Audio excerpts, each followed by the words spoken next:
We'll get started. Good evening and welcome to the South Fulton District 3 Public Service Commission Forum. I am Dr. Yolanda Ogletree, Vice Chair of the South Fulton Region, and I am honored to have all of you here tonight for this important discussion. The Georgia Public Service Commission plays a crucial role in overseeing electricity, natural gas, and telecommunication services, ensuring fair pricing, consumer protection, and sustainable energy policies. Tonight's forum is an opportunity to explore these issues, ask questions, and engage in meaningful conversations about decisions that shape our communities. We encourage active participation, thoughtful discussion, and an open exchange of ideas. If time permits, you are welcome to submit questions using the chat, and we will do our best to address them during the forum. With that, let's get started. Next, the Chair, Lucian Tansel, will disclose the rules of engagement. Good evening. For candidates vying for the District 3 Public Service Commission position, the following rules of engagement will apply. The moderator will address candidates in a random order. Each candidate will have 2 minutes to introduce themselves and present their campaign platform. Candidates will also be given 2 minutes to respond to questions. And if a candidate is mentioned by another contender, they will have the right to a rebuttal. The time allotted for a rebuttal is 30 seconds. Each candidate will have 2 minutes to deliver their closing statement. We want to thank you, candidates, and wish you the best of luck. Next, Ms. Phyllis Hendricks will explain the timer and introduce the moderator. To ensure fairness in organization, we will use a visual timer during the forum to track speaking time for each candidate. Here's how it will work. Each candidate will have 2 minutes to speak. A countdown timer will be displayed on screen to help candidates and audience members keep track of time. Once the clock runs out of time, music will start to play. If a candidate continues speaking beyond the allotted time, the moderator or timer will mute the microphone to maintain fairness. The goal is to provide a structured and efficient discussion while respecting everyone's speaking time. Thank you for your cooperation. Good evening and welcome. We are honored to have State Representative Robert Dawson, who serves District 65, a Democrat with a background in financial technology and cybersecurity. Representative Dawson serves on the Agriculture and Consumer Affairs, Information and Audits, and Intergovernmental Coordination Committees. In the 2025 session, he championed bills expanding homestead tax exemptions, underlining his commitment to lowering costs. Welcome, Representative Dawson. Thank you. And good evening to the candidates and to the audience. Welcome to the South Region Forum. I'm excited to moderate tonight and wanted to thank each and every one of you for being here and for doing the hard work of civic engagement. I think we have the guidelines for tonight's discussion. Those have been established. So without any further delay, let's begin and let's hear directly from the candidates. Each candidate will have 2 minutes to introduce themselves, starting with Robert Jones, followed by Peter Hubbard, and finally Keisha Waits. So let's do those 2-minute introductions. Tell us more about yourselves and why you're here. Well, thank you very much. I'm Robert Jones, and it's nice to be back with the South Fulton Democrats. I came to Georgia 9 years ago with my wife and daughter for a career opportunity. We live over in Brookhaven, I became aware of the Public Service Commission back in 2022 when they made a rate decision that when I evaluated it, it appeared to be much too favorable toward the utility at the expense of you, the rate-paying public. And I looked at that through the lens of my career experience of having worked at the California Public Utilities Commission. I understand the role of regulation. I understand what it means to control a monopoly. And quite frankly, looking at how the Public Service Commission is doing its job today, it is underserving actually the customers of Georgia Power and way, way too much to the benefit of Georgia Power. So looking forward to kind of exploring and sharing with you my background, my perspective in terms of where we stand with regulation here in Georgia and some improvements and changes we can make. So look forward to your conversations. I'm Robert Jones, and thank you for the opportunity tonight.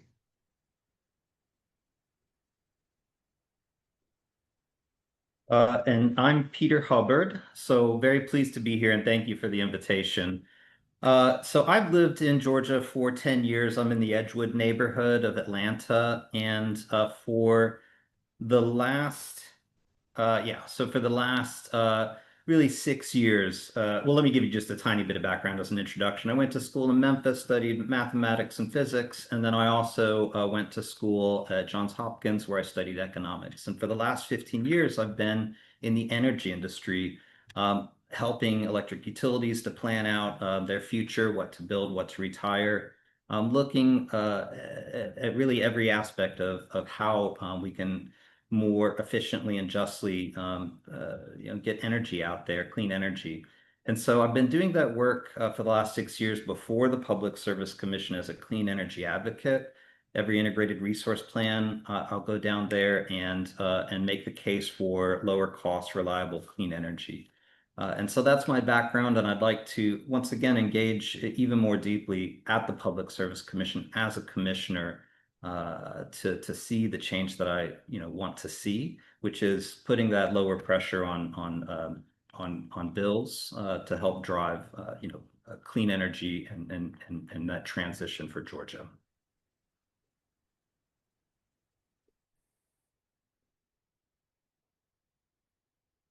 Should I just jump in there, guys? Yeah, right in.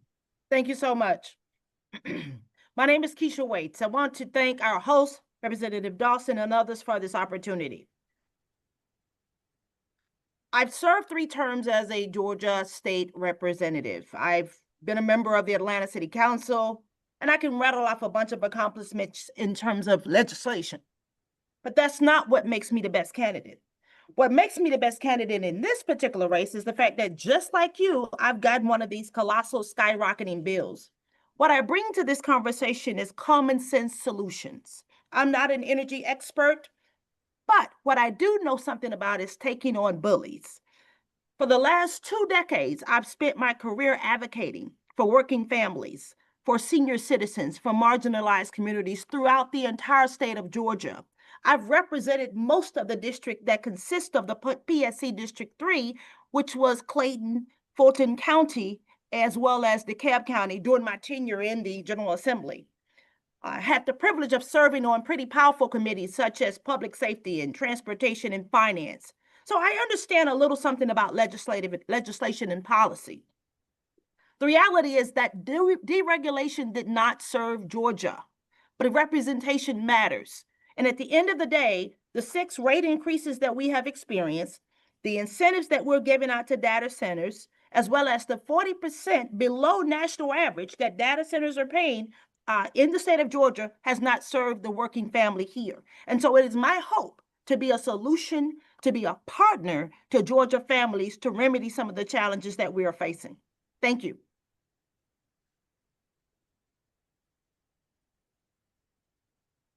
Awesome, awesome, awesome. Thanks for those introductions. I also wanted to share that this meeting is being recorded, and we're going to share this broadly across the region, hopefully to help you all with that turnout that's a little low. Also wanted to acknowledge a couple of elected officials as they come into the forum. I see Senator Rashawn Kemp. Thanks for attending, and thanks for all the other Democrats here. Let's go right in now that we have these introductions. Let's go right into the first round of questions. So we'll rotate the questions so things don't get redundant. And the first question is going to go to Mr. Jones, Mr. Robert Jones. And my question for you, and the other candidates will get a chance to answer this question as the rounds progress. But for this first round, first question to you, Mr. Jones, how do you plan to balance consumer affordability with necessary infrastructure investments? It's a great question because we do have to really focus on grid resiliency right now. And that's going to drive some investments from the utility standpoint.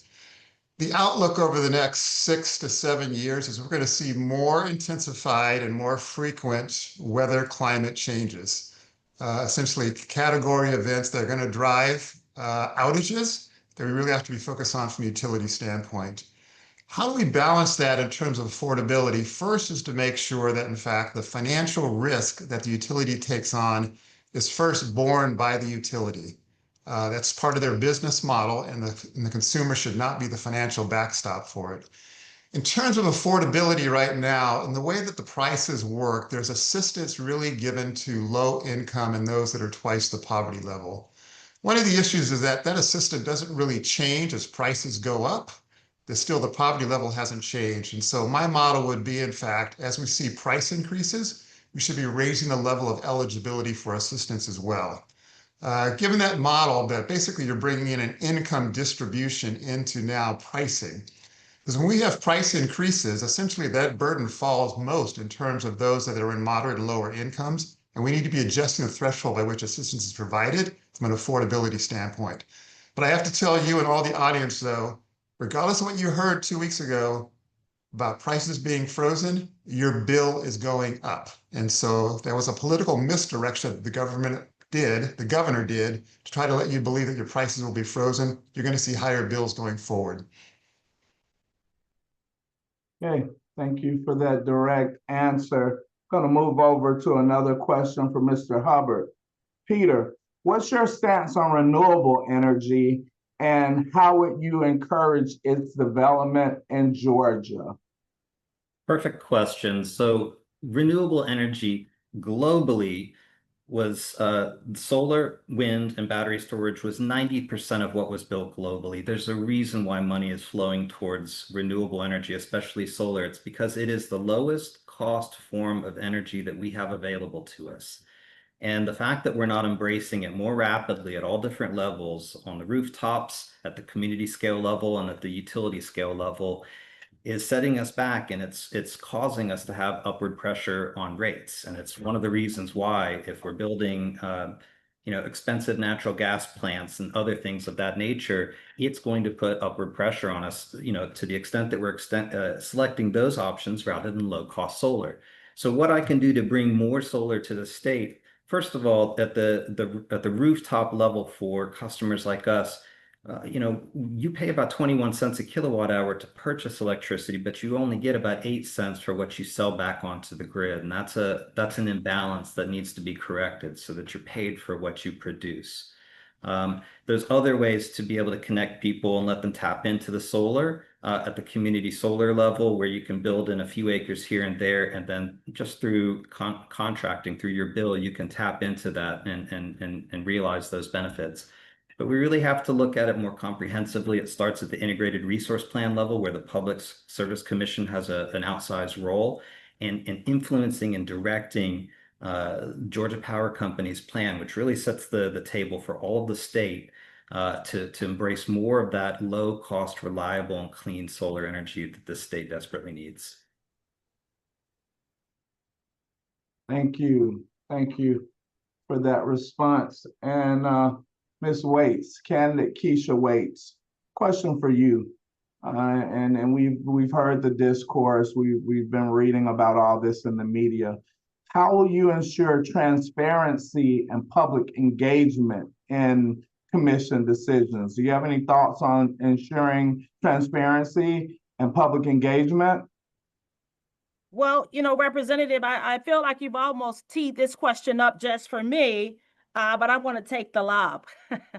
As a member of the General Assembly, you and Senator Rashad Kemp, you're aware of the fact that you're not allowed to take any funding during the legislative session. You know that. And so I think that it should be illegal frankly, and it's unethical for members of the PSC to take any funding whatsoever from those individuals that they are charged with regulating. So the first thing I think we have to do is get utility companies and data centers out of the pockets of the members who regulate them. So that's the first step. I think we need to put some policies in place to do that. Secondly, I like Senate Bill 34. I think that we should have moved forward with the moratorium as it relates to slowing down data centers in Georgia until we can put some more regulations in place. By the way, I'm not anti-tech, I'm not anti-business. Going back to transparency, we strengthen ethics policies. We also need to strengthen regulations as it relates to companies coming in. I know my time is about to run out, but we can actually build green data centers. And then lastly, more information to the public through access, public comment, getting information to the public regarding when we're having hearings, hikes, things of that nature. And that's not happening right now.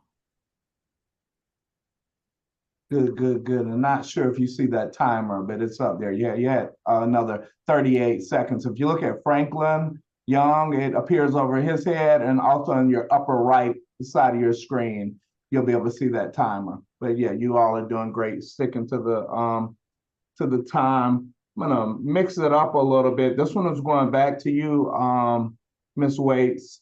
And I'm just, actually, I'll give you a chance to answer that same question that Robert answered the last time. How do you plan to balance consumer affordability with the necessary infrastructure investments in Georgia?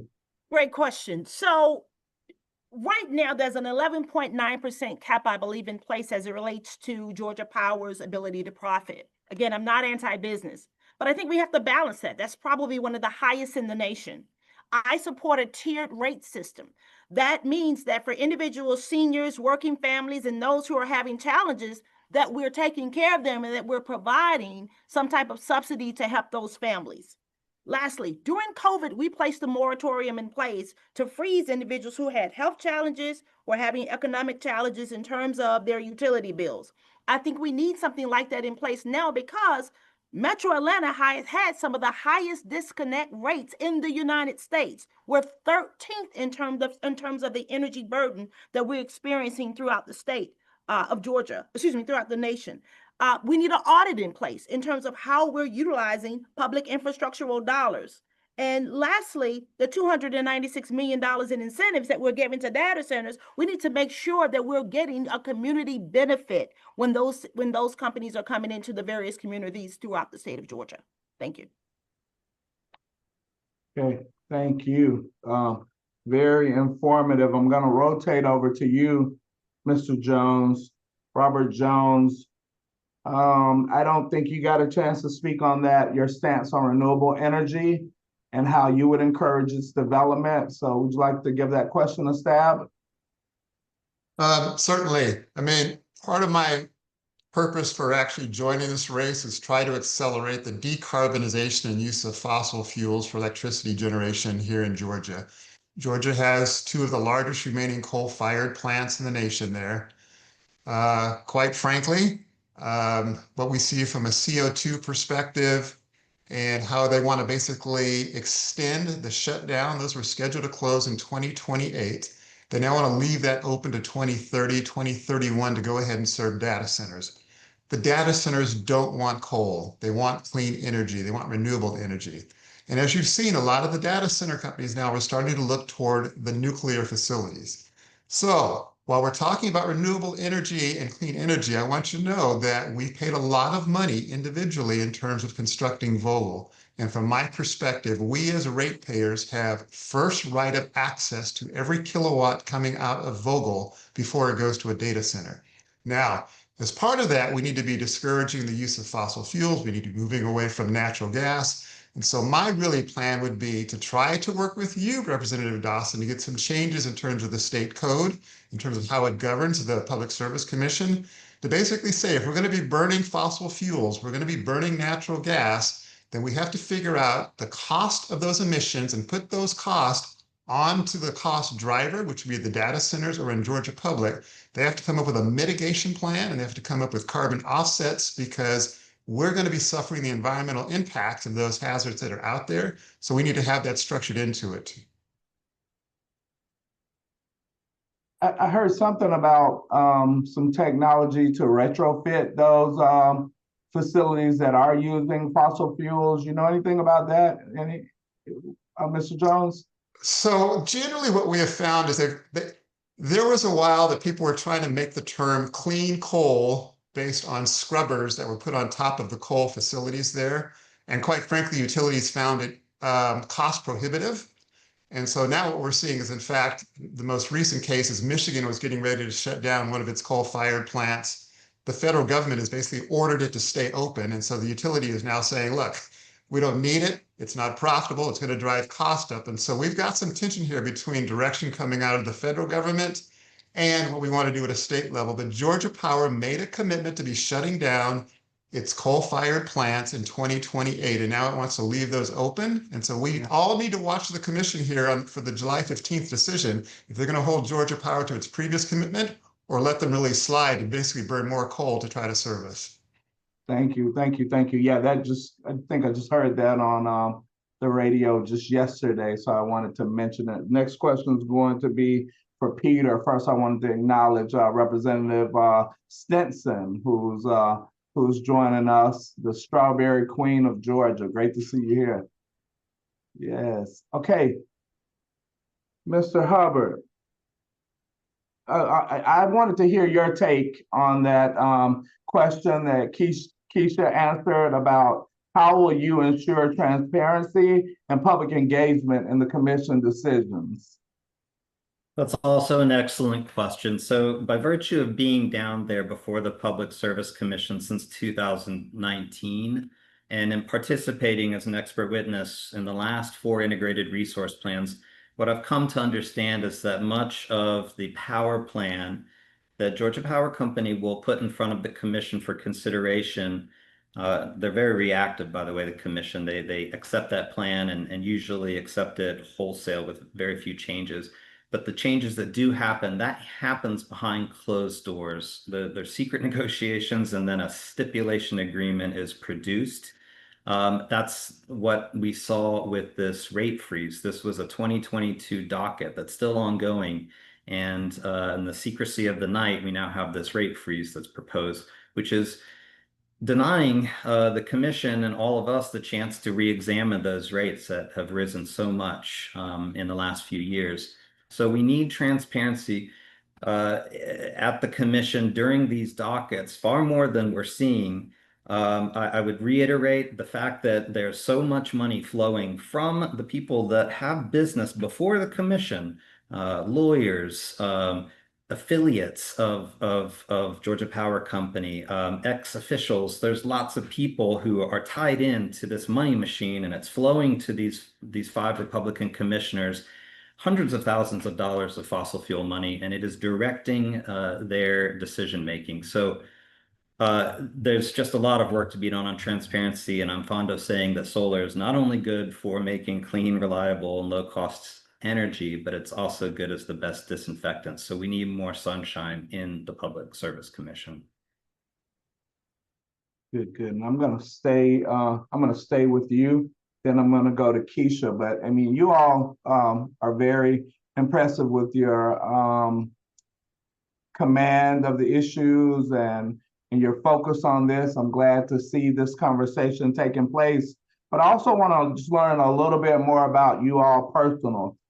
So starting with you, Peter, what motivated you to run? You know, tell me about your life as a citizen, and then also give us a way we can learn more about you online, whether it's your website or your social handle or whatever it is. Sure, I'll start there. The website is Peter Hubbard for FOR, GeorgiaPSC.com. It's long. There's also a website you could just Google called the Georgia Center for Energy Solutions, and that's where I've posted a lot of my analysis of the last 4 IRPs.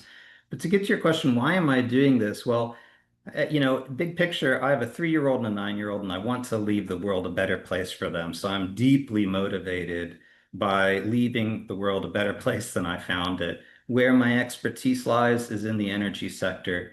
And I, truly became motivated when I saw how much the monopoly utility company is taking advantage of residential customers like you and I. We're bringing these data centers into the state on the backs of residential customers. So that truly is my motivation. I am using this enthusiasm and expertise and trying to channel it in the best way I know how to, again, be the change that I want to see. So, but, just a little bit more is, I love to ride my bicycle. I love to kayak. I grew up around the Ocoee River near Tennessee. So I'm just, you'll find me in the woods when you're not, I'm not, deep into energy analysis. And I've got a, beautiful wife, 2 kids. So it takes a lot to run in a race like this, but again, I'm motivated to do it because I want to see change, and this is the best way I know how to do it. Thank you. Yeah, good to learn more about you. And for you, Ms. Waits, I know you're excruciatingly busy in the community. You've served before. You have a career, a day job, all that. But tell us more about you, how we can find you online, and what motivated you to run for this position. What do you like outside of work, and what makes you the candidate for all this? Thank you, Mr. Dawson, for the question. Well, I'll start with this. Many of the leaders you have on the call, including the Representative Stinson and all of those folks, I've served with them. I've been in the trenches with them. We were tackling issues such as reproductive justice, such as immigration. So one, I'm not a Johnny-come-lately. Secondly, I'm a Georgia native, lifelong Georgian. I'm a homeowner, small business owner. And as I started my conversation by telling you, I've been getting these colossal skyrocketing bills. Frankly, I didn't know why. I wasn't really sure because for many years, I didn't really open them, but just tried to figure out how we were going to manage and pay them. I have aging parents who are impacted by the decisions that we're making. And so at the end of the day, I'm the only candidate in this particular race that has legislative and policy experience. I'm the only candidate that has a history for tackling tough issues and standing up for working families and seniors and so forth. So for that reason, I think it's important that we have someone that has the experience to navigate these murky waters. And I'm looking forward to possibly serving as the next member of the PSC. Yeah, thank you. And from what I understand, you're a pretty passionate dog mom too. Is that right? I am an avid dog mother, and I love to be told Happy Mother's Day, which I have to often remind people that is an important job. Good, good. Glad to hear more about you personally and to hear more about your experience. Mr. Jones, I'm going to open that one up to you. We want to hear your website, your socials, a little bit more about you personally and what really motivated you to take on this work in addition to a busy work and family life. So my website is Robert Jones, the number 4, PSC.com. Please visit it. Like I said, I moved here 9 years ago. I left Microsoft after being there for 8 years. I came to Atlanta to work for a tech company.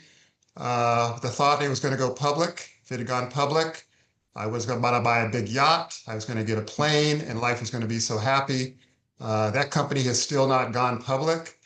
But while here, I was watching my daughter, who was in middle school at the time, and basically I saw one evening, she wasn't really comfortable.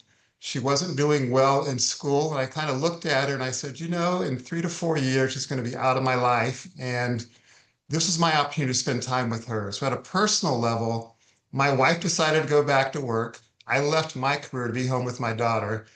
And it was the best decision I ever made. 3 hours a night sitting at the table, basically getting her on the dean's list, getting her comfortable, getting her confident, driving around with all of her friends and saying nothing in the car was the best experience. But that gave me time to also do a lot of research and a lot of projects for investment banks that they had me evaluating different companies. I took a look at the Southern Company. I looked at Georgia Power. I realized their dividend yield was much too high, that the risk return equation was favoring Georgia Power and the utility. They were getting much, much too much return for the risk they were taking on. We as the consumers were bearing the risk. I looked at the commission. The commission had a cozy relationship with Georgia Power. And based on my background of having worked in California Public Utilities Commission, I said, you know what? I'm going to offer myself up as a service to the public to actually get somebody on there to really normalize the equation between the utility and the ratepayers and consumers. Very good, very good. And we're going to open it up. We're going to hear some questions from the audience in a second. Also, Mr. Jones, I understand you had to cut some type of deal with your wife to get in this race. Is that right? Well, it was one of those to where over the last, I thought about running in 2022. There was another preferred candidate. I showed up to run the race in 2024 and they canceled the election. So my wife has heard me talk about all the issues you're asking about for much longer periods of time, much more in depth. She's probably as knowledgeable as I am right now, and she's tired of hearing it. And she basically said, honey, you either have to get in the race or get over it. And so I'm in the race. I do hope to win, because if I don't win, I'm not sure I'm going to be able to get over it. And so she's really pulling for me winning this race so that she can move on and our life can get back to normal again. Okay, good stuff, good stuff. Okay, I think that's our first round of core questions. We have some more questions coming up specifically to the candidates, but let's take a little time. Dr. Ogletree, if you're ready, if we have any questions from the audience, let's hear some of those. Representative Johnson, I would like to ask a question when you get them all, man. This is Representative Stinson. Sure. We'll call on her. We'll get Dr. O to call on my esteemed colleague, who's been just a real good joy to work with, energetic, so the spirit of bipartisanship she's brought. So let's hear from her as well, Dr. Ogletree. Thank you. Mr. Hubbard, one question for the chat asks, how would you help manage prices in the short term specifically? Yeah, that's so with this rate freeze, if it stands, any of us who are able to make it to the Public Service Commission, that will be in place. Now, we can call for a new rate case, but if that stands, that's locked into place for 3 years. And there's other things. I'm starting with the bad news, and then I'll move to the good news. There's other things as well with respect to things that are baked into the cake. So it was mentioned Vogel's units 3 and 4. We paid the construction work in progress there, and then the amortization is 60 years. That's locked in. So some things you can't unring that bell. But there are things to do, even as one commissioner. There's a whole series of different rates, first of all, and we can look at shifting, especially for low and moderate income customers. We can shift in a bill, there's always a demand side and then your consumption side. And the demand side, the base charge does not change. And so you could consume 0 kilowatt hours of electricity or no natural gas, and you would see that base charge still come in regardless. So we can shift more onto the consumption side so that folks are rewarded for their energy efficiency.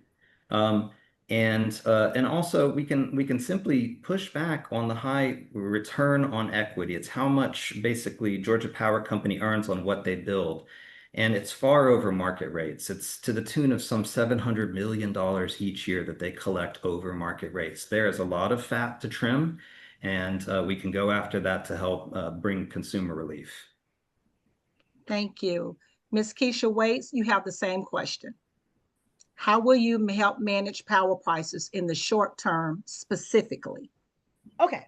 So I think that we need to move to a more performance-based system. For many of us who are coming from the corporate area, we're rewarded based upon our performance. And I think that with the overruns for Plant Vogel, I think that with the skyrocketing costs that we are paying, certainly there has been some failure in many, many areas. At the end of the day, data centers are paying 40% less than others on a national level. You and I as consumers are picking up that bill. Thank you, Peter Hubbard. And so my thought is we need a tiered rate system that protects seniors and working families in making sure also that data centers and corporations are paying their fair share. Mr. Hubbard has already talked to you about the lack of equity in terms of the prices that they are paying. Finally, we can also move toward green data centers in terms of clean, renewable energy. Examples of that, you can see them in Germany, where we're putting solar powers on buildings, utilizing parking lots. And so there's a number of different initiatives that we can look at. But the reality is, given that we have a monopoly in the state of Georgia, we don't have any competition, there is no incentive to look at those other alternatives. And so it is my hope that through a tiered rate system, taking a look at how data centers rates are priced, and then lastly, performance-based initiatives to ensure that when we have a monopoly, that they're actually working on behalf of the consumer and in our best interests. Thank you. And Mr. Robert Jones, you have the same question. How will you help manage power prices in the short term specifically? Yeah, in the short term, it would be keeping them where they are and preventing them from going up. I would not hold out an expectation that I can lower those prices because I think I could not fulfill that type of expectation there. If you look at your bill, on average, we as consumers consume about 1,000 kilowatts a month on average. And that number really hasn't changed. It's been going down slightly, but quite frankly, the prices have been going up. And so that's really where the issue is that we're basically being charged more for consuming the same amount or less, which says, in fact, something's wrong with the regulatory model. In the short term, quite frankly, if we wanted to lower our utility bills, it really is in terms of our own consumption habits. And that's going to look at weatherization, that's going to look at efficiency, that's going to look at how our consumption is going on there. And that's what's within our control, given how things are set up at the commission right now. Thank you. Mr. Peter Hubbard, if you should win the primary, how would you conduct your campaign up through November? Part one.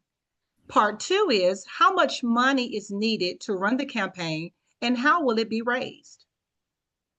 Those are great questions. So what I've discovered in since qualifying week and entering this race is most people don't know that there's an election.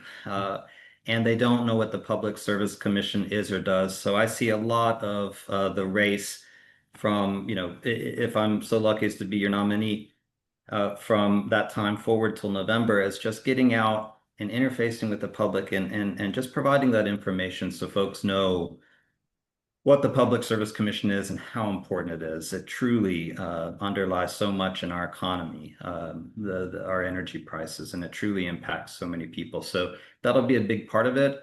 As far as the money side, it's an unfortunate reality that you have to connect with folks and raise the money. And so dialing for dollars, you have to spend a couple of hours every day doing that. And that's just a reality. Because this is a statewide race and we have to connect with 8.4 million voters and convince them that there's a better path forward for Georgia in terms of energy and lower bills. So it does take resources. It's very challenging to manage all of that and a family and all of that. So, we appreciate any effort that contributions that you can provide, but it's a lot of money. I will just say that, in the last race between Chuck Eaton and Lindy Miller, there was at least $1 million that was dropped in dark money, PAC money, a few months before the election because Vogel was on the line. In this case, there's several $1 billion worth of gas-fired power plants on the line, so you can expect some money to flow into this race as well. Thank you. Ms. Keisha Waits, the same question. If you should win the primary, how would you conduct your campaign up through November? Part two, how much money is needed to run the campaign and how will that be raised? Great question. So certainly viability is a major factor in terms of the conversations in the weeks ahead. I come to you not as an energy policy expert, but as someone that has a history of standing up for working families and taking on tough and challenging issues. Covering 159 counties, as my colleagues have indicated tonight, is certainly going to be challenging. So for that reason, I think you are going to have some level of experience running a campaign. I can tell you that I've successfully navigated a citywide campaign where we engaged nearly 500,000 people. I think you do that obviously through the normal channels, social media, radio, cable TV, forums just like this, print media, robocalls and text messages, word of mouth. I can tell you, and my colleagues can attest to this, our opponents, the incumbents, have raised about $500,000 Mr. Dawson, representatives, you know that gubernatorial elections cost about $22 million. And so it is my hope that the goodwill, the work that we've done over the last 2 decades will carry us. I think to be pretty successful through November, you're probably going to need somewhere around $250,000 to be able to make the impact and to penetrate. People are turned off. Voters don't trust us. When we're not honest with them, these are the reasons why they tend to check out and tune out. And so it's my hope that we can bring some level of integrity back to this conversation. And I thank my colleagues for highlighting that. And I certainly look forward to that conversation. Thank you. And Mr. Robert Jones, if you should win the primary, how would you conduct your campaign up through November? Part 2, how much money is needed to run the campaign and how would that money be raised? I've actually spent quite a bit of time when I should be sleeping, think about this over the last few weeks here. In part, being a first-time candidate, I've been actually evaluating a lot of you that are on this call now that are part of the county committees. Most of the county Democratic committees have taken a neutral stance, given the fact that there's 4 people in the primary. However, I've been studying all of you very closely, and I've got a short list of people I think that I would like to recruit and professionalize my campaign to go into November there to really jumpstart this. So that's part 1, is to bring in a set of professionals that have basically got experience here to really jumpstart this. I'm not gonna try to do it on my own. Second is I've kind of, from a budgeting standpoint, I've been pretty much self-funded at this point. I've also set aside some money to actually go into November as well if I should clear the primary. But also, and I hope this stays on this call and that we're all Democrats and it doesn't leave, but part of my strategy is to go after the money that the Republican has raised. And basically, if you look at Title 21 in the Georgia Code, and I can share that with you, the Georgia Code allows individuals and people that are close to the utility to make campaign contributions to regulatory commissions. My first announcement would be to ask that those basically commissioners restore the integrity of the commission and return that money before we get the campaign underway. The second would be to call out Georgia Power and the Southern Company as the CEO and as the chairman and say, look, you are compromising the integrity of a public institution. Stop it, okay? The public basically wants to have a clean governance model, so please retrieve all that money.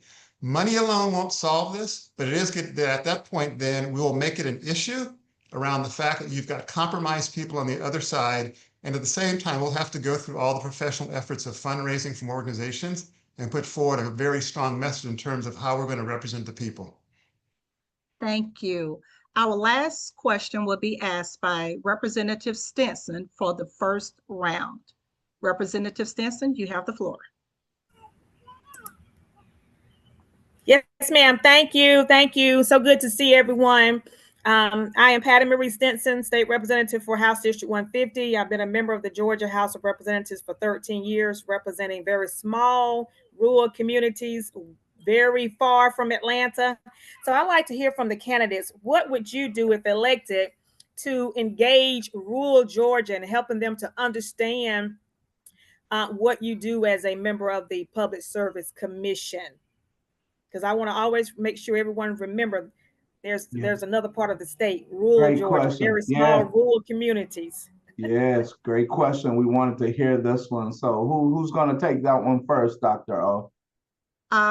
Ms. Keisha Waits, your hand is up. Okay. Thank you so much. You're welcome. Representative Stinson, it's good to see you on the call tonight. Couple of things that come to mind. Good to see you as well. Comcast, I think, has probably done the most work, Representative, surrounding extending broadband. Unfortunately, we all know they fell short. I believe in one of our colleagues, Ms. Alicia Johnson, highlighted this multiple times, and I think she's spot on, and that is through community benefit agreements. And so when we have data centers in there looking at rural Georgia for low-cost land and the opportunity to get around permitting issues and challenges that you may see in the larger cities. But I think we do this through a cost benefit agreement, meaning if you're going to come in with a data center, you should be willing to put solar panels on hospitals, on libraries, on public schools, in parking lots. And so therefore the entire community benefits when you come, given that a data center example sucks up the equivalent of a small town in terms of energy usage as well as water consumption. I'm not anti-tech, I'm not anti-business, but I just simply want to see for those individuals that will be coming to these various communities that they're paying their fair share and that they're investing back into the communities. Lastly, data centers don't create a lot of jobs, but they eat up a lot of land. So that's a lot of opportunity for housing. That's a lot of opportunity for industry and commerce. And so we want to make sure that there is a balance, if you will. So back to your question in terms of how we support rural Georgia, we do that through community cost benefit agreements. We do that through expanding broadband services through partnerships with entities like Comcast, Verizon, and other opportunities. And I think that at the end of the day, competition is the best solution to the challenges that we're facing. Okay. Thank you. Mr. Robert Jones, you have the same question. Yes, I keep getting distracted by that beautiful fan that Representative Stinson keeps blowing there, but I'm not going to mention the names, okay, because I consider it a competitive advantage, but there's been some very influentials out in the rural communities here that have basically taken over my campaign over the last 3 weeks and have helped me in a big way in terms of how important it is for me to raise my presence, how to engage, and how to basically inform in the rural communities. They've been quite direct with me, letting me know that, in fact, with this California accent, people are not quite sure who I am. And so I need to be more visible there. I'll be doing that over the next 5 days. But in fact, I'm very sensitive. I've taken some long drives and had some great meetings out in these rural communities. I have respect for it. One of the issues I'm struggling with, and maybe you can help me with, is not all of these are Georgia Power territories. And so what I find in terms of working with people that are in the EMCs, they're asking me like, your issues are all Georgia Power. I don't have Georgia Power. Why am I even voting for you on a statewide basis? Okay. And so that's a whole nother set of issues there. But you're absolutely right. But I'm not going to give away my competitive advantage tonight. Well, I hope it's a competitive advantage, but I've got some people that are pushing me to how to engage with the rural communities. And that's all I'm going to say on that piece of it. Well, I tell you this, if any of you come to rural Georgia, you better bring a fan because these gnats will take you away. Thank you. Yeah, I heard that. Robert Jones. Did we get Peter? Did you go? No, but I Okay. can, yeah, briefly just address that. So it's really Representative Stinson 2 different ways. One is that for those who are paying attention to rural Georgia, there are a lot of issues that the Public Service Commission can pay attention to. So there's a lot of biomass plants down in rural Georgia, and there's a health issue associated with the dust around that. And at one point, the Public Service Commission was trying to pass off burning tires as a renewable biomass fuel. Juliet, Georgia, that's where Plant Shear is and the coal issues there. Albany, Georgia, where there's a gas pipeline compressor station that went in a few years ago, and there's a lot of particulate matter and things that come off of the combustion from that. So for those that are paying attention, there's a lot of issues that motivate me to want to come down and speak to people. I also charted about, how I talked about how, in running in the general, it's going to be important to get out the message. You have to cover your bases. You have to get out and see the beautiful parts of Georgia, which are in the south below the gnat line. But I also think it's important to bring rural Georgia to the Public Service Commission. It's challenging to do that, but we have the telecommunications technology, and we have the ability to bring people in and voice, their concerns. And so I think it's a combination of me getting out there and talking to folks and being open proactively to inviting myself and just, being available, but also finding ways to bring rural Georgia into the Public Service Commission in Atlanta as well. Thank you. This concludes the first round of chat questions. Representative Dawson, I give it back to you. Awesome, awesome, awesome. Again, great to hear from this Democratic field, and I am very excited to see the level of engagement we have from the voting public, elected officials, and candidates on this call. So this next round of questions, we're going to tailor the discussion based on each candidate's background, policies, and past statements. So this will give you a chance to really expand on what we covered in the first round. I'm going to start with you, Peter. So in the past, you've criticized PSC decisions. Some of the previous decisions made by the commissioners.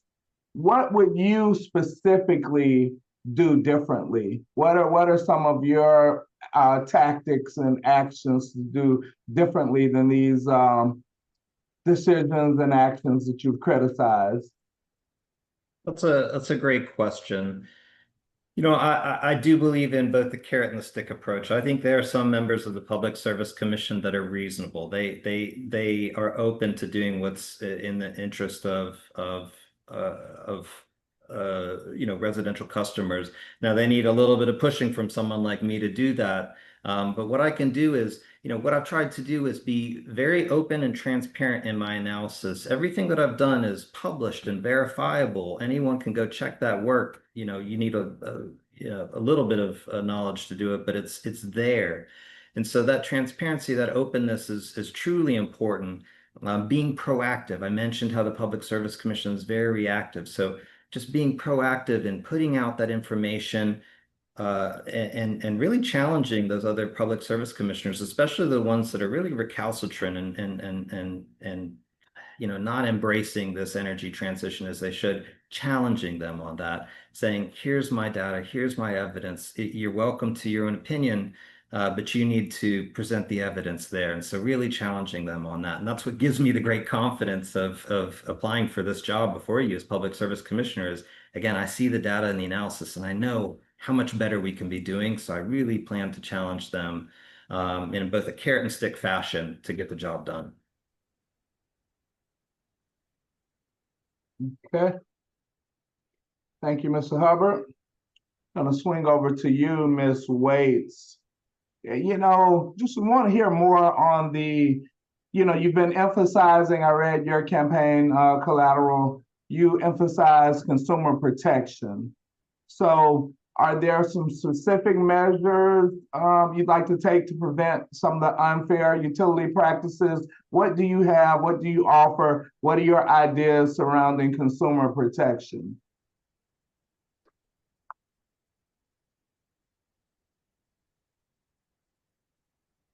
Thank you. So a lot of people don't know that the PSC is actually charged with dealing with customer complaints and disputes. That's something that I think is by design because many of us don't even know the PSC even exists. So I'd like to reconstitute that opportunity so when individuals do have legitimate complaints regarding their utility bills, water bills, telecommunication issues, that we can take those before members of the PSC and examine those. So that's one. The second piece is that there is a process for many as it relates to rates, and I'm referring to natural gas as well as utilities, where to continue getting a therm or certain rates, you have to apply in advance. I've gotten phone calls from senior citizens telling me that they were on a program for a 1-year period of time, but because they did not renew, their rates skyrocketed. So we need to standardize how EMCs, Georgia Power, utility companies are doing business as it relates to residential customers. And then lastly, I want to give you an example of BioLab. We had a fire several years ago in the South Fulton community in a landfill. BioLab exploded out in Rockdale County. So we understand the importance of oversight. The Public Service Commission is in place to be an oversight committee. However, it appears to be a talking head for utility companies as well as power energy companies and so forth. So what I'd like to do is return it to its original purpose, and that is advocating for everyday consumers. Good. Thank you. Thank you very much. And thank you, Mr. Hubbard, for your last question. Mr. Jones, Robert Jones. So even tonight, you mentioned that you've previously worked in the electric utility sector. Those experiences that you've had, how does that shape your approach to regulation, utility regulation? I guess it's because of that experience. I have a real view around monopolies and regulation. And monopolies are a really strange creature in our economic environment. They don't have competitors. Every business would love to be a monopoly. However, we have what's going on right now is a very strange relationship between the monopoly, Georgia Power, and the regulator itself. They're both protecting one another and serving one another to the disinterest of us as the consumer there. So from a Georgia Power perspective, and this is what I observed when I was doing the work in California, is monopolies want to be protected. They want to be protected from competition. When I was working in California, we basically broke apart AT&T. And think about all the services you have right now from a communication standpoint as a result of having competitors in the market. It brings choice, it brings innovation, it brings low price. So if you look over on the federal side of energy regulation, they've actually been pushing more for competition on interstate energy electricity transmission, where on the intrastate basis, we have a very protected environment. So if you want to go to lower prices, if you want to have choice, then essentially you need a regulator that's going to basically be introducing alternatives into the marketplace in a way that is fair and balanced. Now, a lot of this is really textbook and academic, but as I look at how the relationship we have going on right now between Georgia Power, Southern Company, and the Public Service Commission, it is unhealthy and it's not benefiting us. That's why I'm running to try to change that and put us on a more correct path. Okay, thank you. I'm going to come back to you, Peter, and I'm going to actually do some of that research that you suggested about some of the information that you published. So looking forward to reading that and becoming even more informed. Towards that end, there's a lot of emerging technologies, electric vehicles, robotics, even some innovations in the way data centers are being built. So how do you see those emerging technologies fitting into our state's energy future? I really appreciate this question because it gives me a chance to answer a question I didn't respond to before, which is how to balance consumer affordability with the necessary infrastructure investments. So, there's really a lot of good technologies. And what I want to emphasize is that those technologies can allow us to squeeze more juice out of the grid. Right now, we only use about 47% of our grid. And that means that there's a lot more that we can use with our existing infrastructure without having to build new ones. You can do that by grid enhancing technologies. It's an industry term for using your existing transmission lines and looking at what the temperature and ambient conditions are and adjusting accordingly. You can squeeze more energy through the transmission lines that way. We can also, I think really to answer that question, it's also, we have to just avoid bad investments in the first place to keep affordability front of mind. And so really that comes down to avoiding some of those expensive fossil gas plants that we'll have to be paying for 40 years, long past when we should have retired those fossil assets. So there's truly a lot to be done with respect to that question and how we can use some of those newer technologies. You mentioned electric vehicles, and that's those have the ability to power your house or even lower grid costs by charging overnight. And the last thing I think that is worth mentioning, I put this in my testimony when I went before the Public Service Commission, but those data centers, they demand 24/7 power. But if and they're willing to do this, just curtail about 100 or 200 hours out of 8,760 in a year, then you can free up as much space on the existing grid as what Georgia Power Company is asking for in this 25 IRP, 9,000 megawatts of load growth. So I'll stop there, but there's more to be said. No problem. Thank you. I was interested to hear those details, and I appreciate you diving into that. And we're going to do about 2 more questions before we get into our closing statement. So we'll get a chance to expound upon that a little more. And I'll try to pick up one from the chat if I can. This one's for you, Ms. Waits. As a former elected official, I think you can give us some insight on how you plan to work with other state agencies and stakeholders, different levels of government. How do different levels of government tie into this work as a public service commissioner? Did I get my timer up there? Perfect. Yeah, there it is. Great. I want to tie into something about technology as well. So we're all aware of the fact that the current existing White House has made the decision to eradicate EPA, the Department of Education. It's almost like the Supreme Court has forgotten that we have three branches of government, the legislative branch, we won't go there. But to your point, I believe that we can move the Public Service Commission back to its original intent, and that is to be a consumer advocacy organization. That was the original intent of the organization.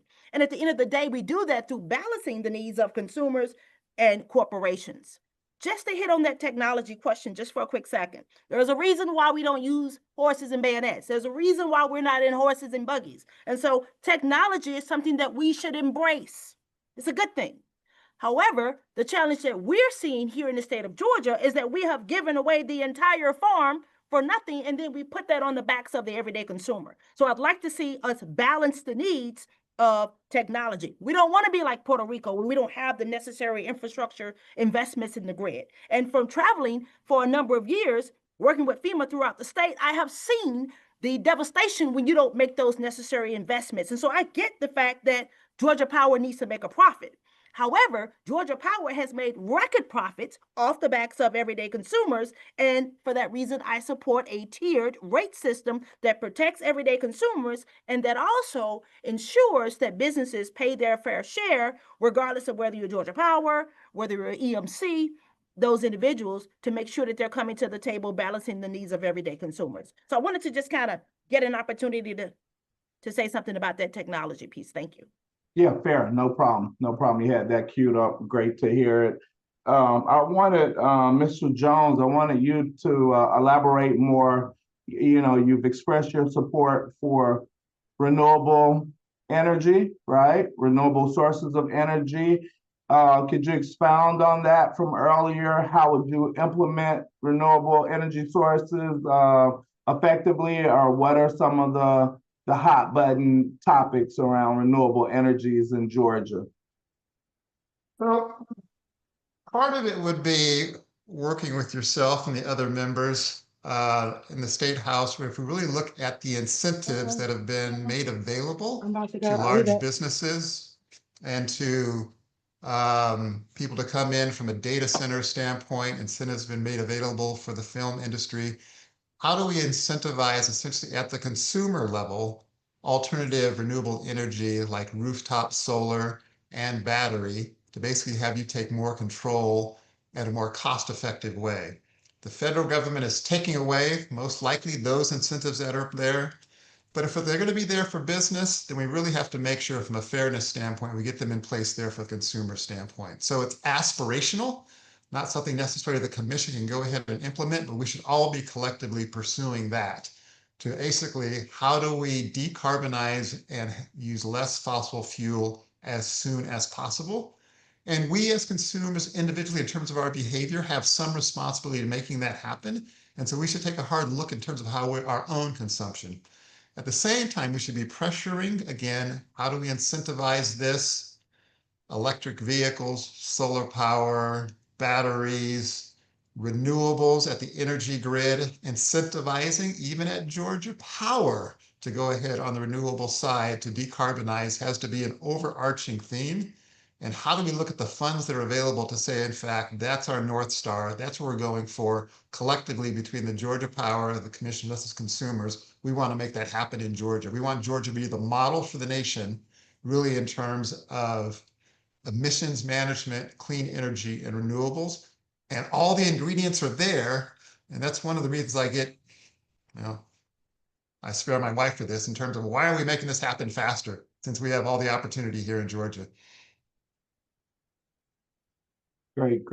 Thank you. We'll get to a few more questions from the chat before we do our closing arguments or closing statements. But one question, the same question for all three of you. This is serious business. It's hard work. We applaud you for being brave enough to offer your candidacy. Unfortunately, we've also been praying for you all, as there has been a level of legal scrutiny to one of the candidates that put everything up in the air. I, for one, as an elected official, especially in Georgia, I feel like we need to see more small dollar donors, $5, $10, $15, $25 donations from people like us. And I'll pledge, I'm going to hit all of your links when we leave here tonight personally, just to do my little bit to pitch in. But I think that's important because it's hard for Democrats in Georgia to raise money. But I want to hear from you. How can Democrats in Georgia support you in this primary now as you come down the home stretch? And then if you are the nominee going into November, what type of movement is going to be needed from the Democrats in Georgia? We'll start with you, Mr. Jones, and then we'll hear from Peter and from Ms. Waits. How can we help this campaign? What's been the experience? You got a lot of ground to cover, a statewide race on short notice, a special election, and of course, funds are in a premium. You know, the old saying goes, trains run on coal and campaigns run on gold. So I know this has been a challenge. So can you just pull us in as Democrats to what that's like and how you've been remediating the issue? Well, first I have to say, I have absolutely loved every moment on this campaign. The opportunity to meet with people I would have otherwise never had an opportunity to meet and have conversations with has been just energizing and invigorating. Some of them have come forward with financial support, which I greatly appreciated. What I need here in the short term is for those that support me to look at your cell phone. You've probably got 200 contacts. Your endorsement out to your contacts will do more for me than any dollar I can spend in marketing over the next 6 days. And your own personal endorsement is much higher than that. And so I would certainly encourage you, if you want to see Robert Jones go into office, get out your cell phone and start texting and say, this guy's good, let's get him in office right away, and build up that momentum as we head into November as well. Because I would tell you, I want to win the primary, but if for some strange reason I don't, I'm going to work just as hard to make sure we have a Democrat coming through in November that gets sworn in January.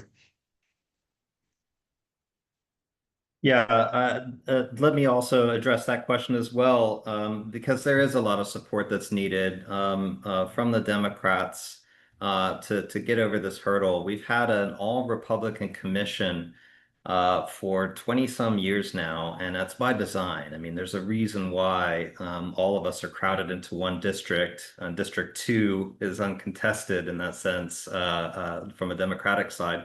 It's by design. And so there's some systemic things that we have to get over, but that's a bigger picture issue.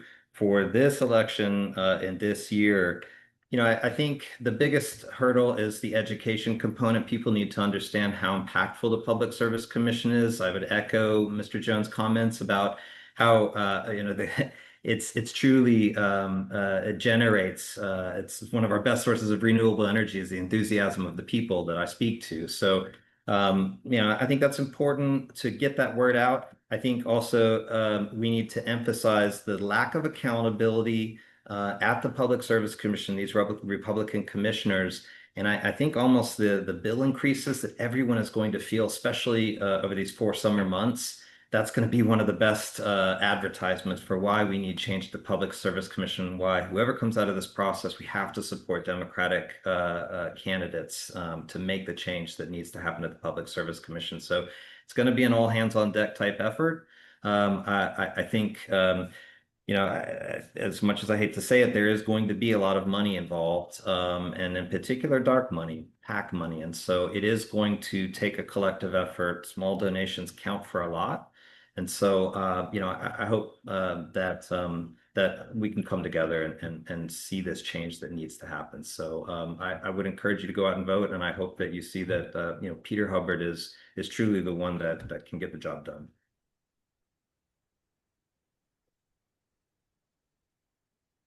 Okay, Ms. Waite, same question for you. You know, the nuts and bolts of electioneering such a large statewide race on a short runway, resources at a premium. How are you navigating all that?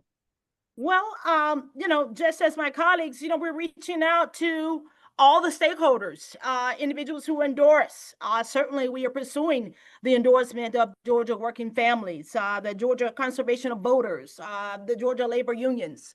I will submit to you, Representative, that these are organizations that I have worked with. I have a legislative track record of serving. But I want to talk about the elephant in the room. The voters are turned off. They're disgusted. When you look at what's happening at the federal level, they just don't believe what we say. And so I think the first step is we've got to restore trust in the process in terms of doing what we say we're going to do. The other piece I think we need to do is to help people to understand the relationship and germaneness in terms of what the Public Service Commission actually does. Telephone, regulating utilities, energy, natural gas, interstate, railroads. And so returning it back to a consumer protection organization, I think will be extremely important. And then the last piece is this. As I'm talking to voters throughout the state, I'm over in Albany with my good friend, Representative Dukes, and people are saying, well, can we really win this race? We don't have a history of winning statewide. Representative Stinson, remember the several years ago when we took on statewide races in 2020, when we lost half of our members running statewide. So how do we win? Well, I believe that this race is very unique. We are teed up for the Super Bowl. This is our playoff leading into next year. I believe that metropolitan cities and counties, the 13, will outvote most of the state of Georgia. And so this particular race is in play for so many different reasons. We do that by engaging social media. We do that by utilizing cable TV, radio, print media, those types of media. These core forums tonight, I think, will be certainly important in terms of moving that conversation forward. So we get people excited and we help them to understand that we can win. Thank you. Yeah, we definitely want to do our part, and we want to get you all out in front of as many people as possible. And then we also want to get your message out there, and we'll support you down the stretch. And whoever the eventual nominee is, of course, as you say, it'll be all hands on deck. So candidates, as we approach the conclusion of this forum, I'd like to invite each of you to give your closing statement. We're going to start with Mr. Jones. We're going to go over to Ms. Waits, and then we'll conclude with Mr. Hubbard. I see some excellent questions that we didn't get around to.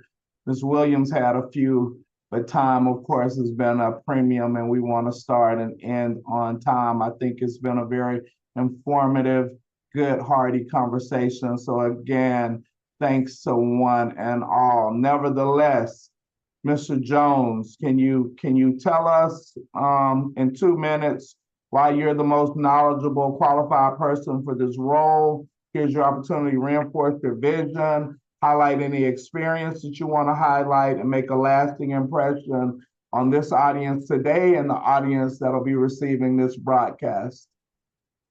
To do everything you just outlined there. So thank you very much, South Fulton Democrats, for the opportunity to have this conversation tonight. I do feel I am the most qualified candidate based on my experience of having previously been a state energy regulator, of having been a utility executive, of having been working in data centers at Microsoft, all that I consider to be particularly relevant at this particular moment in time for Georgia. I see a vision for Georgia that basically has us the model for the nation in terms of looking at energy policy, energy transition, energy renewables. We've got all the ingredients there. I want to move the Public Service Commission in a way that actually gets more proactive than what it is right now, reactive. The Public Service Commission today is reactive to Georgia Power. It's not being proactive in terms of laying out, here's a vision, here's a strategy, and inviting the public to come in and help design that says this is where we're going as a state. So that is my vision. So I would encourage all of you as strong Democrats. The fact that I know you're strong Democrats, that means you've done your homework, you've done your research, you've looked at the candidates, you've got some great choices here. I would ask you to pick me. If you are still in doubt, please call me directly. My telephone number is 678-281-4495. We will have a conversation. I'm in this race because this is a space where I have a lot of passion about that I want to focus on. And it really is an opportunity for me to give back to all of you as citizens. I'll hope you'll present me with that opportunity. Thank you for the opportunity tonight. Thank you. Thank you very much, Mr. Jones. Ms. Waits, Keisha Waits, your Thank you. closing statement. Thank you again for organizing and hosting this particular important conversation. I believe it's probably going to be one of the most important races we will see, not only in Metro Atlanta, but throughout the state of Georgia. I don't come to you tonight, friends and neighbors, as someone telling you what I'm going to do. I've already showed you what I've already done. And so I don't come to this conversation as someone with lofty ideas. I'm not naive to think that we're going to take on an entity such as Georgia Power or any of these other organizations and immediately, turn things around. Certainly it takes 5 members to have a vote. But what I do believe is that 2 votes, which I would encourage everyone to support our nominee down in the Savannah region, Dr. Alicia Johnson. But I come to, again, I've said it many times, that I come to as someone that brings legislative and policy expertise. I am someone that, has passed legislation. I am someone that has a history of working across the aisle. You, Representative Stinson, as well as Representative Kemp, can speak to the importance of being able to navigate that process, and that's an art. And then lastly, I was asked the question, as a former member, how do I anticipate working with members of the General Assembly? Well, I'd like to see us pass Senate Bill 34, putting a moratorium in place on data centers so that we can figure out how we're going to regulate them, as well as how we're going to set rates for those entities. The last thing I'd like to do is get money out of the pockets of the individuals who are regulating these various entities. The General Assembly has a rule in place where you're not allowed to take any money during the legislative process. So that restores integrity and restores public trust back. And then lastly, we've talked a lot about a tiered rate system, which I think will be very important. Viability will be important. You must understand how to run a campaign. And I applaud my colleagues, Mr. Jones, as well as Mr. Hubbard, for taking on this task. And regardless of who wins, I'm committed to working with each and every one of you. Thank you. Excellent. Thank you. Thank you for your passionate participation, Ms. Waits. Now, Mr. Hubbard, you'll get the last word of the candidates. Let's hear from you. Thank you very much for hosting this. These conversations are great and important. So again, my name is Peter Hubbard, and the reason why I'm the best candidate to become the Democratic nominee for the Public Service Commission in District 3 is because I've been doing this work for 6 years, and it's been largely thankless, but it's important work, and that's why I'm doing it. I'm motivated and passionate about energy, equity, and environmental justice, and I see a lot of injustice. I see a lack of accountability. I see a lack of ethics, and so you need that combination of someone who understands the energy sector from the ground up, who has been living, eating, and breathing it, as I have for the last 15 years, and who has the right motivations, who's in the race. I think we're all in it for the right reasons, but those tools, I have those tools that can realize the vision of bringing that low-cost, reliable, and affordable solar, battery storage, those solutions that are going to leave Georgia in a better place than we found it. That is really what I'm bringing to the table. And so I hope you recognize that expertise and that passion, and you cast for a vote for me tomorrow, Friday, or June 17th. Again, Peter Hubbard, and thank you. Thank you, thank you, thank you. Thank you, Mr. Hubbard, and thank you all the candidates for being here, tackling these important questions and sharing your perspective. Really, thank you for letting me be a part of this conversation. I've enjoyed it. I've learned a lot. Now the ultimate choice rests with the voters. So we're going to ask the voters to be informed, be active, and get engaged. Make your voice and your vote count. Now, no further delays. Let's hand it over to Dr. O for the closing of this great forum. Thank you, Representative Dawson. As we conclude this forum, I want to express gratitude to all the candidates for sharing their vision, to the audience for engaging in this important discussion, and to our awesome Communication Director, Franklin Young, for his dedication. Your insights and perspectives shape the path forward, ensuring informed decisions for our community.